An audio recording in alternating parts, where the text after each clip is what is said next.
ये सत्तार भाई की खुली थी और ये यासिर भाई वो शब्बल बर्फ का टुकड़ा उठा के डाल दो उसमें।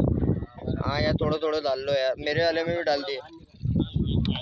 देखो खराब हो जाएगी घर पे। ये पूरा कूलर भरा हुआ है नीचे से लेके ऊपर तक। ये ऐसी सारी की सारी मछलियाँ ये पैक हो गई थी, बारिश की वजह से वीडियो बन नहीं पाई, अब बना रहे हैं।